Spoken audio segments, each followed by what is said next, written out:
ദക്ഷിണകാശി എന്ന് അറിയപ്പെടുന്ന ക്ഷേത്രമാണ് ഞങ്ങളുടെ നാട്ടിലുള്ള ഓച്ചിറ പരബ്രഹ്മ ക്ഷേത്രം. അമ്പലമില്ലാതെ ആൽത്തറയിൽ വാഴും ഓംകാരമൂർത്തി ഓച്ചിറയിൽ എന്ന് തുടങ്ങുന്ന പാദമുദ്രയിലെ മനോഹരമായ പാട്ട് ഒരുപാട് പേർക്ക് ഓർമ്മയുണ്ടാവും. മതിൽക്കെട്ടുകളില്ലാത്ത മനുഷ്യനും മണ്ണും അവൻ്റെ അധ്വാനവും വിയർപ്പും കൃഷിയും ഒക്കെ വിശ്വാസവുമായി ചേർത്ത് വെച്ച ഓണാട്ടുകരയുടെ എല്ലാ ഹൃദയത്തുടിപ്പുകളിലും ജീവിതഗന്ധിയായ നിമിഷങ്ങളിലും സജീവ സാന്നിധ്യമായി ഓച്ചിറ പരബ്രഹ്മക്ഷേത്രമുണ്ട് എന്നുള്ളത് അതിൻ്റെ ഒരു പ്രത്യേകതയാണ്. ആ ക്ഷേത്രത്തിൽ മറ്റ് ക്ഷേത്രങ്ങളിൽ നിന്നും വ്യത്യസ്തമായി പ്രത്യേകമായ ഭജനം പാർക്കലുണ്ട്, വൃശ്ചികോത്സവമുണ്ട്, വളരെ ചരിത്ര പ്രാധാന്യം അറിയിക്കുന്ന ഓച്ചിറക്കളിയുണ്ട്, അങ്ങനെയൊക്കെയുണ്ട്. അക്കൂട്ടത്തിൽ ഓണം കഴിഞ്ഞാൽ ഓണത്തിൻ്റെ നഷ്ടബോധങ്ങൾ തീരുന്നതിന് മുമ്പ് മറ്റൊരോണം ഈ നാടിനെ കാത്തിരിക്കുന്നത് 28-ാം ഓണം എന്ന് പറയുന്ന ദിവസമാണ്. ഈ ദിവസത്തിലെ ഏറ്റവും ശ്രദ്ധേയമായ ഒരു ചടങ്ങാണ് കാളകെട്ട് മഹോത്സവം. അതെ, ഓണാട്ടുകരയുടെ വിവിധ പ്രദേശങ്ങളിൽ നിന്നും ഏതാണ്ട് 52 കരയോളമുണ്ട്. ആ പ്രദേശങ്ങളിൽ നിന്ന് വിശ്വാസികൾ, ആളുകൾ ഒക്കെ പണ്ടുകാലത്ത് കൃഷിയൊക്കെ കഴിഞ്ഞ് അതിലൂടെ ലഭിക്കുന്ന വരുമാനവും പിന്നെ അതോടൊപ്പം തന്നെ വൈക്കോലും ഒക്കെ ചേർത്ത് കെട്ടി ഒരു കാളയുടെ രൂപത്തിലാക്കി അതിനെ സവിശേഷമായി തോളിലേറ്റി ക്ഷേത്രാങ്കണത്തിൽ കൊണ്ടുവന്ന് വലം വെക്കുകയും അവിടെ സമർപ്പിക്കുകയും ചെയ്യുന്ന മനോഹരമായ ചടങ്ങാണ്. അതിൽ വിശ്വാസമുണ്ട്, അധ്വാനമുണ്ട്, വിനോദമുണ്ട്, അതുപോലെ തന്നെ വിളവെടുപ്പിൻ്റെ നിറവാർന്ന മനസ്സിൻ്റെ ഭാവങ്ങളൊക്കെയുണ്ട്. ഇന്ന് വിളകൾക്കും വിളവെടുപ്പിനുമൊക്കെ മാറ്റങ്ങൾ വരികയും കാലം മറ്റൊരു രൂപത്തിലേക്ക് ഒക്കെ മാറി മനുഷ്യജീവിതങ്ങളെ സ്വാധീനിച്ചപ്പോൾ ഇത് ഏഷ്യയിലെ തന്നെ വലിയ ഒരു കാളകെട്ട് മഹോത്സവമായി മാറിയിരിക്കുകയാണ്. ഇത്തവണ രജിസ്റ്റർ ചെയ്ത കാളകൾ തന്നെ 250-ലേറെയുണ്ട്. എന്നാൽ അതല്ലാതെ തന്നെ 100-ലധികം കാളകൾ വരും. ചെറിയ നേർച്ച പോലെ കയ്യിൽ കരുതി കൊണ്ടുവരുന്ന കാള മുതൽ കാലഭൈരവൻ, മാമ്പ്രക്കന്നേൽ, ഓണാട്ടുകതിരവൻ, വജ്രതേജോമുഖൻ എന്നൊക്കെ പറയുന്ന കാളകൾക്ക് നമ്മളൊക്കെ വിചാരിക്കുന്നതിനേക്കാൾ 72 അടി 80 അടി ഉയരമൊക്കെ ഉണ്ട്.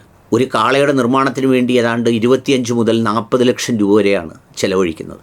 ഇതൊക്കെ ഓരോ കരക്കാർ സമാഹരിക്കുന്നതാണ്. 45 ദിവസത്തെ വിവിധങ്ങളായ പരിപാടികളാണ് കാളമൂട്ടിൽ.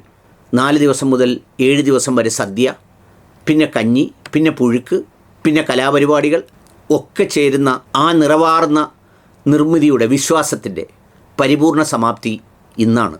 ഇന്ന് വൈകുന്നേരത്തോടെ എല്ലാ കാളകളും ഈ ഓച്ചിറ പരബ്രഹ്മക്ഷേത്ര സന്നിധിയിലേക്ക് എത്തിച്ചേരും.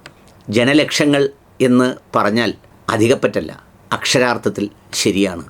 അവിടെ എത്തി അതിന് സാന്നിധ്യമരുളി സന്തോഷത്തോടെ മടങ്ങുന്നവർ, വിശ്വാസവും വിപണനവും ഒക്കെയുണ്ട് അവിടെ.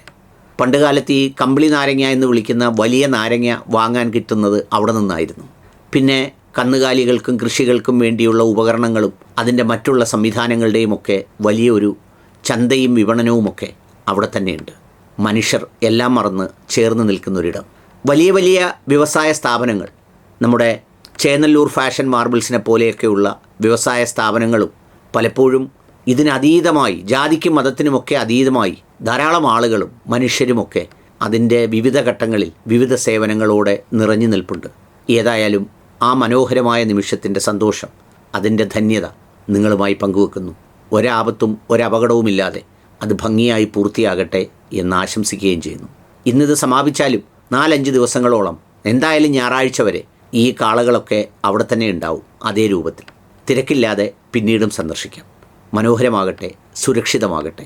അതോടൊപ്പം ആ വൈവിധ്യങ്ങളുടെ ക്ഷേത്രമായ പരബ്രഹ്മക്ഷേത്രം അതിൻ്റെ മനോഹാരിതയോടെ അവിടെ നിലനിൽക്കട്ടെ.